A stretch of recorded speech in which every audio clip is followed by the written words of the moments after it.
तो चलिए आज हम लोग पी ब्लॉक में बेसिक ऑक्साइड्स क्या होता है वो देखते हैं। तो देखिए दोज ऑक्साइड विच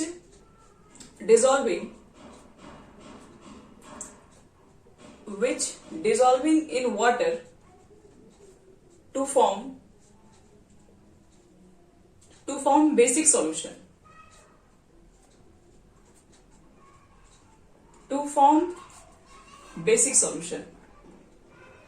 यानी कि कोई भी ऑक्साइड जो वाटर में डिसॉल्व करे तो बेसिक सॉल्यूशन बनाता हो तो उसको हम लोग बोलते हैं बेसिक ऑक्साइड। और ऐसा जनरली माना गया है metallic oxide are generally basic इन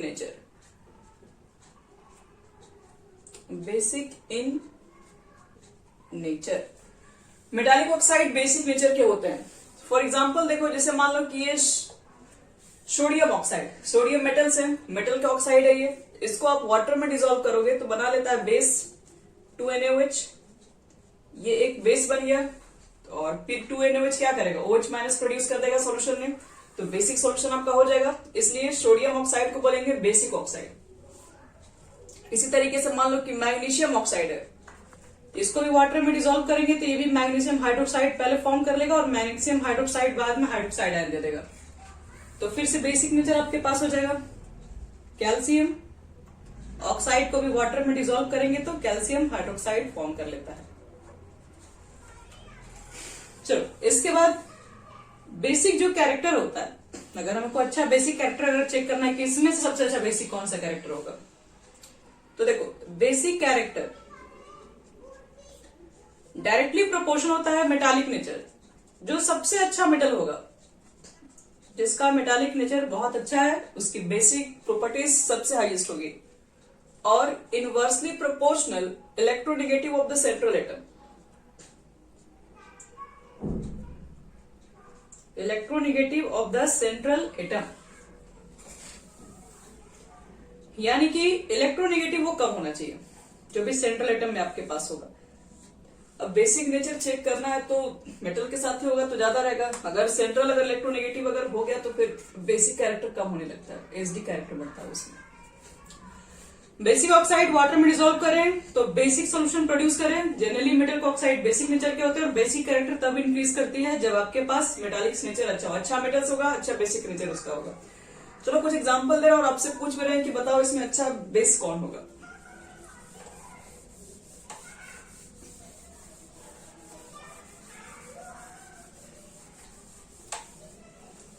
यहां देखो, अगर मान लो आपके पास लिथियम है, सोडियम है, पोटेशियम है, रुबेडियम है और सीजियम भी ले लो, और ये सबके ऑक्साइड आपके पास गिवन है। लिथियम के ऑक्साइड हो गया Li2O, सोडियम के oxide Na2O, potassium oxide K2O, rubidium oxide Rb2O, caesium oxide CS2O। तो बताओ इसमें से अच्छा मेटालिक नेचर किसका होगा, मतलब सॉरी सबसे अच्छा बेसिक नेचर किसका होगा। बेसिक ऑक्साइड में स्ट्रॉन्ग कौन सा होगा, कौन सा वाटर में एक स्ट्रॉन्ग बेसिक सॉल्यूशन प्रोड्यूस करेगा, Na2O। और देखो चलो, क्या सबका आंसर Na2O ही है। ये बताइए कि अच्छा मेटल्स कौन सा है, क्योंकि बेसिक नेचर है डायरेक्टली प्रोपोर्शनल तो मेटालिक नेचर होती है। अच्छा मेटल्स उसको कहते हैं जो अपने इलेक्ट्रॉन को आसानी से डोनेट कर सके और प्लस आयन बना सके। तो आसानी से इलेक्ट्रॉन जो डोनेट करने का काम करेगा, जैसे जैसे आप डाउन द ग्रुप आएंगे तो वैसे वैसे क्या होता है, इफेक्टिव न्यूक्लियर चार्ज क्या होता है, कम होता है, साइज बढ़ती है, इलेक्ट्रॉन आयोनाइजेशन जो एनर्जी होती है वो डिक्रीज कर जाती है, तो इलेक्ट्रॉन आसानी से बाहर निकल जाएगा। सीजियम का सबसे कम आयोनाइजेशन एनर्जी होती है, इफेक्टिव न्यूक्लियर चार्ज भी कम है, साइज भी बड़ा है, इसलिए यहां से आसानी से डोनेट किया जा सकता है। तो इसलिए CS2 अगर आपके पास ऑप्शन है तो सबसे पहले ये आ जाएगा। अगर Rb2 है, K2O और Na2O और आगे लिथियम ऑक्साइड। अच्छा मेटल्स लेके आओ, अच्छा बेसिक सॉल्यूशन बनेगा। अब अगर मान लो मैंने ये क्वेश्चन आप पूछ के थोड़ा हार्ड वाला क्वेश्चन पूछ दिया आपसे, कॉपर ऑक्साइड और मैग्नीशियम ऑक्साइड, बोलिए दोनों में अच्छा बेसिक नेचर किसका होगा।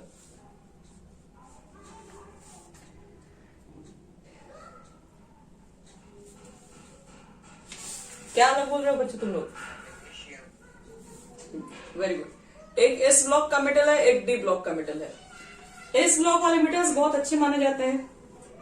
क्यों? क्योंकि इलेक्ट्रॉन न्यूट्रॉन देने में सबसे आगे लोग रहते हैं, इसलिए इजिली इलेक्ट्रॉन को डोनेट कर सकते हैं। एस ब्लॉक वाले, ऐसे भी याद रखिएगा, एस ब्लॉक वाले जितने भी मेटल्स होते हैं उनकी मेटालिक नेचर डी ब्लॉक वाले से तो कहीं ज्यादा होती है, हाई। तो बेसिक ऑक्साइड्स को कैसे कंपेयर करेंगे ये हम लोग मालूम कर ले इसमें। अब नेक्स्ट देखते हैं। हमारा एसिडिक ऑक्साइड हो गया, बेसिक ऑक्साइड हो गया। थर्ड हमारे पास है एम्फोटेरिक ऑक्साइड। क्या होता है? मिटा रहे इसको।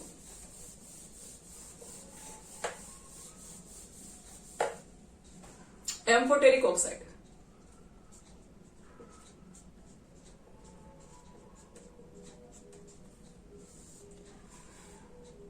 एम्फोटेरिक ऑक्साइड लिखिए। Oxide which can react with, oxide which can react with both acids and bases. यानी कि वैसे ऑक्साइड्स जो एसिड्स और बेसिस दोनों से रिएक्ट कर जाएं उसको बोलते हैं amphoteric oxide. Metals like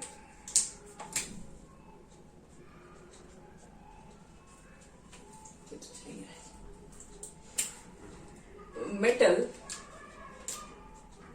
like aluminium, zinc, Sn, Pb, chromium, gallium, beryllium always form amphoteric oxide. जितने आपको लिखवा है मेटल्स वो सब ज्यादातर एम्फोटेरिक ऑक्साइड बनाते हैं। मतलब इनके जो ऑक्साइड्स हैं, Al2O3 के जो ऑक्साइड्स होंगे वो एसिड से भी रिएक्शन करेंगे और Al2O3 के जो ऑक्साइड्स है वो आपके पास बेस से भी रिएक्ट करेंगे।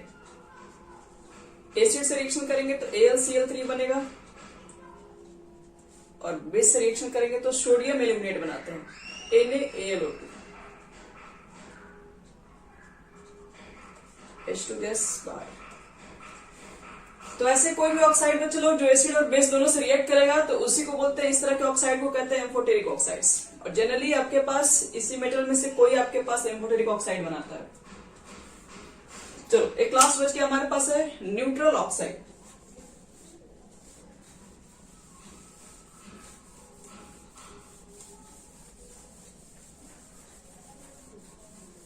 न्यूट्रल ऑक्साइड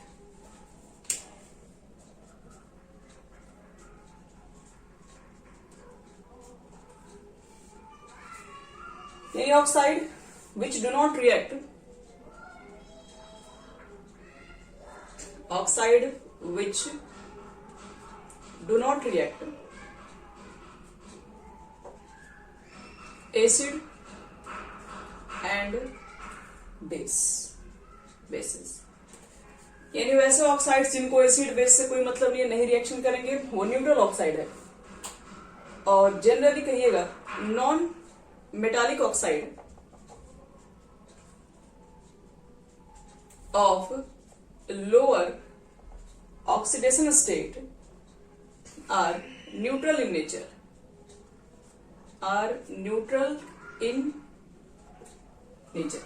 जनरली देखा गया है कि जो नॉन मेटालिक ऑक्साइड है और वो भी जिनके ऑक्सीडेशन स्टेट जो सबसे कम में प्रेजेंट है वो ज्यादातर न्यूट्रल्स होते हैं। और ये सब क्वेश्चंस ना एग्जाम वगैरह में आते भी रहते हैं। पहचानने के लिए 4 ऑप्शन लिख दिया रहेगा, पहचानो किसके अंदर न्यूट्रल ऑक्साइड्स कौन सा है। तो देखो इसको कैसे पहचानेंगे हम न्यूट्रल ऑक्साइड्स को। फॉर एग्जाम्पल देख लो, इसमें 6 से मान लो तुम्हारे पास N2 है और NO भी है, NO2 भी है, N2O5 भी है। क्या लगता है इसमें से न्यूट्रल ऑक्साइड कौन सा हो जाएगा? तो हमें चेक करना है कि सब नॉन मेटालिक ऑक्साइड है, सबसे ज्यादा लोअर ऑक्सीजन स्टेट किसके अंदर प्रेजेंट है। यहां निकालो 2x -2 इज इक्वल टू 0, यहाँ +1 आ जाएगा, यहाँ +2 आ जाएगा, +4 और ये +5। देखिए लोअर ऑक्सीजन स्टेट में ये प्रेजेंट है तो ये आपका हो जाएगा न्यूट्रल नेचर। अगर ये ऑप्शन नहीं रहेगा तो फिर आप कम वाला ही खोजेंगे। जैसे CO आता है, CO2 आता है, दोनों कार्बन के ही ऑक्साइड है, लेकिन ये जो कार्बन का ऑक्साइड है इसको एसिडिक ऑक्साइड बोलते हैं, क्योंकि यहाँ पे कार्बन +4 स्टेट में है, यहाँ पर कार्बन +2 स्टेट में है, तो ये एसिडिक ऑक्साइड होगा, और कम वाले हो जाता है आपका न्यूट्रल ऑक्साइड। तो जनरली याद रखना, फेमस है N2O और CO, ये सब न्यूट्रल ऑक्साइड में काउंट होते हैं।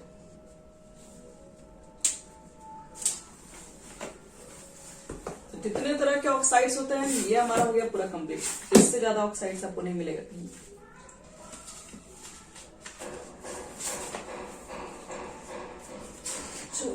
देख लें तो सारा हमारा हो गया पूरा कंप्लीट। चलो ऑक्साइड्स के सारे नेचर्स हो गए, सारा कंप्लीट, ये हमारा हो गया। अब ऑक्सीजन के डाइऑक्सीजन कंप्लीट हो चुके हैं पूरा। अच्छा, केमिकल प्रॉपर्टीज बताया है? नहीं शायद। देखो तो केमिकल प्रॉपर्टीज लगभग इसमें कुछ है नहीं, आसानी है सब। बढ़ते हैं आगे से। एक और इसकी प्रॉपर्टीज देख लो। केमिकल प्रॉपर्टीज में हम लोग पढ़े थे सब, रिएक्शन करके ऑक्साइड बना रहा है।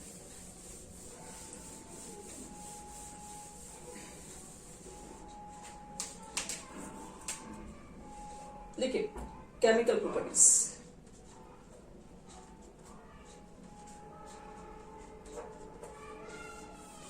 ऑक्सीजन के आपके पास केमिकल प्रॉपर्टीज क्या क्या है? सबसे पहले ऑक्सीजन को याद रखिएगा, न्यूट्रल नेचर का होता है। लिख दो एक्शन ऑन लिटमस, सीधे से एक line, neutral.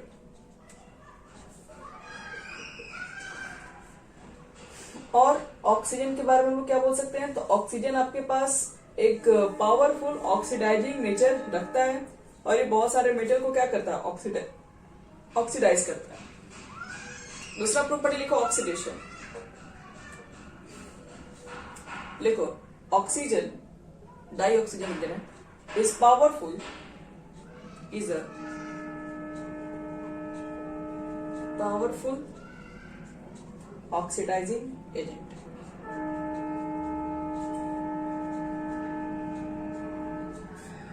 Powerful oxidizing agent and hence it can oxidize both metals as well as non metals। ये दोनों पर काम करता है।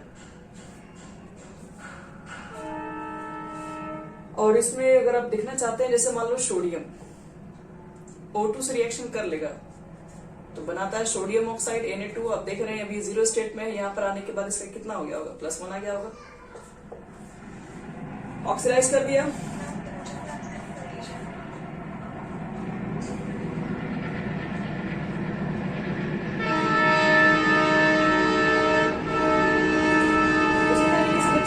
कैल्शियम होगा, कैल्शियम यहाँ पर भी 0 स्टेट में है, इसको ऑक्सीडाइज कर देगा, CaO2 से बैलेंसिंग कर दो, 2Ca हो जाएगा आपका।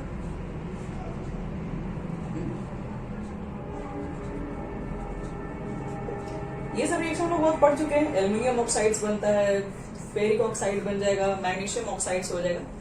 ये पढ़ चुके हैं ऑक्साइड्स के बारे में। आगे बढ़ते हैं थर्ड, इसमें और क्या क्या प्रॉपर्टीज होती है।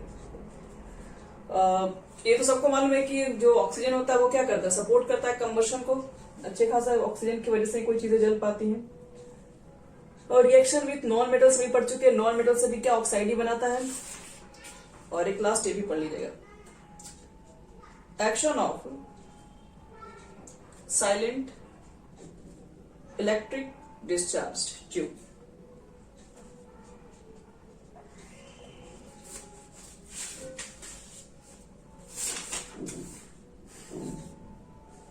इससे हम लोग क्या बनाते हैं? देखो इसमें इस ट्यूब से हम लोग बनाते हैं, आप ऑक्सीजन डालते हैं इलेक्ट्रिक डिस्चार्ज ट्यूब में और बन क्या जाता है? ओजोन बन के आता है सामने। तो ये हमारा एक फायदा भी है, ओजोन का यहीं से होता है process start. Under the action of silent discharge tube dry oxygen gas को पास करोगे तो वो कन्वर्ट हो जाता है आपके पास है ओजोन के अंदर कन्वर्ट हो जाएगा ये। और बाकी चीजें तो सब लोग को मालूम ही है, जैसे कि हम लोग डेली ऑक्सीजन वगैरह यूज कर रहे होते हैं। When air is inhaled dioxygen is carried by the haemoglobin of the blood to various tissue of the body where it is used in the slow oxidation of biomolecules such as glucose वगैरह। हम लोग क्या करते हैं daily, हम लोग कोई भी चीजें खाते हैं, ग्लूकोज होता है, कार्बोहाइड्रेट्स वगैरह प्रेजेंट रहता है, फैट्स होता है, प्रोटीन्स होता है, ऑयल्स होता है, वो सब क्या होता है, सब ऑक्सीडाइज होता है। वो ऑक्सीडाइज कैसे होता है, तो हम लोग जो ऑक्सीजन जो इनहेल करते हैं उसी की वजह से सब हो रहा होता है। पूरा जो हमारा रेस्पिरेशन जो सिस्टम है वो सब ऑक्सीजन के ऊपर ही काम कर रहा होता है, जो कि सबको CO2 और फाइनली H2 के अंदर कन्वर्ट करता है।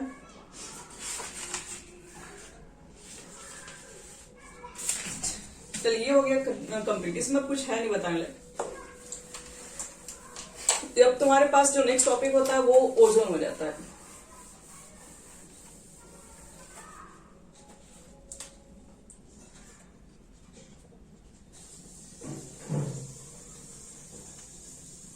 नेक्स्ट है हमारे पास ओजोन। ओजोन्स कहाँ होता है, तो ओजोन सबको मालूम होता है कि ozone is present is that upper atmosphere about 20 kilometre from the surface of earth. जो आपके पास जो ओजोन एक तरीके का लेयर ही तो होता है, ऑक्साइड सी लेयर, ऑक्सीजन का ही बना हुआ लेयर होता है, जो कि अर्थ सरफेस से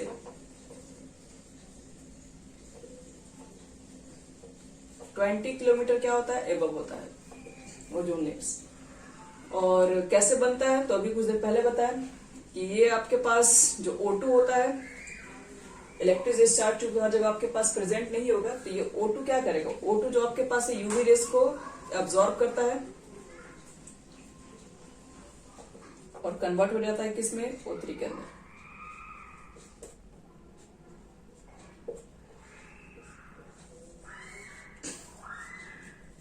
और क्या होता है बच्चे लोग इसमें, ओजोन के बारे में लगभग ज्योग्राफी वगैरह में हम लोग बहुत पहले भी पढ़ चुके थे।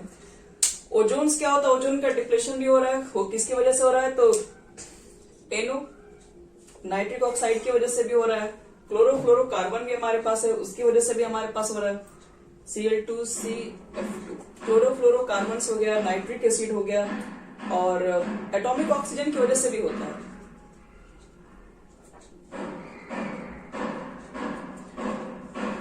ये सब चीजों की वजह से क्या हो रहा है, ओजोन का डिप्रेशन स्टार्ट हो गया है, जिसकी वजह से सब लोग को मालूम है ये सब चीजें कहाँ से, क्लोरोफ्लोरोकार्बन वगैरह कहाँ से, रेफ्रिजरेटर, फ्रिज वगैरह से, AC वगैरह से, ये सब से क्रिएट होता है। और जैसे रिएक्शन करेगा ये क्या कहते हैं, ओजोन लेयर के साथ, तो क्लोरोफॉर्म का जो क्लोरीन है वो क्या करता है ना, ओजोन लेयर से रिएक्शंस कर जाता है और ओजोन लेयर के ऑक्सीजन को ब्रेक कर देता है, किसके अंदर, क्लोरीन और O2 के अंदर। तो क्लोरीन और O2 के अंदर तुम दिखा भी दे, ये Cl2CF2 होता है, क्लोरोफ्लोरोकार्बन। ये क्या करता है, एनर्जी को ऑब्जर्व करता है सन से, Cl प्लस ClF2 में कन्वर्ट हो जाता है, गैसेस जिया रहता है। और ये क्लोरीन क्या होता है, अनपेयर्ड है, वो जाता है ओजोन के पास, ओजोन से रिएक्ट कर जाता है और ClO प्लस O2 में कन्वर्ट होता है, और ये फिर से ClO जो रहता है आपके पास है फिर कन्वर्ट हो जाता है क्लोरीन, सेपरेट ऑक्सीजन, और फिर से वही आपके पास ये जो फिर से जो ClO आएगा वो फिर से ऑक्सीजन से कंबाइन होकर Cl प्लस O2 गैस में कन्वर्ट हो जाता है।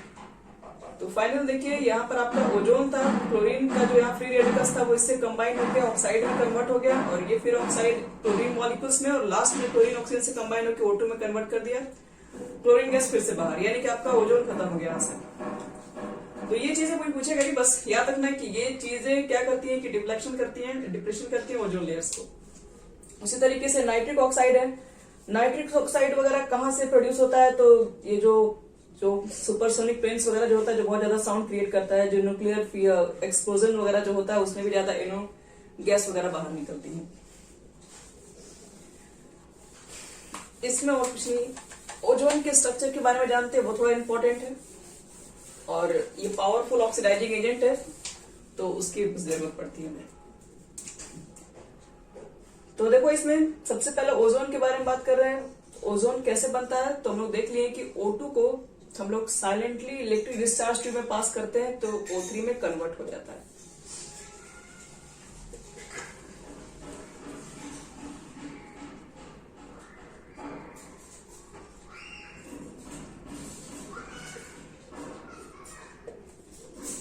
और इसके लिए क्या होता है, ये एंडोथर्मिक रिएक्शन है, यहाँ पर एनर्जी को ऑब्जर्व करना पड़ता है, वो +142 किलो जूल मोल इनवर्स का। स्ट्रक्चर पे आ जाओ इसका, ओजोन का स्ट्रक्चर कैसा होता है। ओजोन देखे होगे तुम लोग, 3 तो ऑक्सीजन होता है, ऑक्सीजन के आउटर मोस्ट में 6 इलेक्ट्रॉन, 2 शेयर कर लिया मान लो यहाँ पे, आउटर मोस्ट में 6 था, 2 शेयर कर लिया, तो फिर इसका तो कंप्लीट हो गया।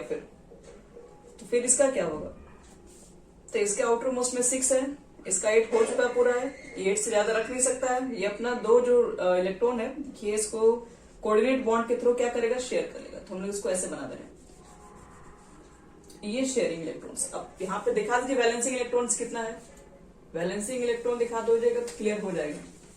इसके बाहर 4 दिखा दिए मतलब 2 शेयर किया है, इसके बाहर 6 दिखा दिए मतलब एक भी शेयर नहीं किया, इधर से सिर्फ शेयरिंग हुआ। यहाँ पे 2 दिखा दिए, इसका मतलब है ये यहाँ पे 2 लगाया और एक अपना खुद का पूरा यहाँ लगा दिया हुआ। तो यही आपके पास एंगुलर शेप होते हैं ओजोन्स के। और ये चीजें ऐसी हैं, तो फिर देखो ध्यान से, ये इसके साथ 2 इलेक्ट्रॉन शेयर करके बॉन्ड बना सकता है, तो हो सकता है कि ये इसके साथ ना करके काम इसके साथ भी कर सकता था।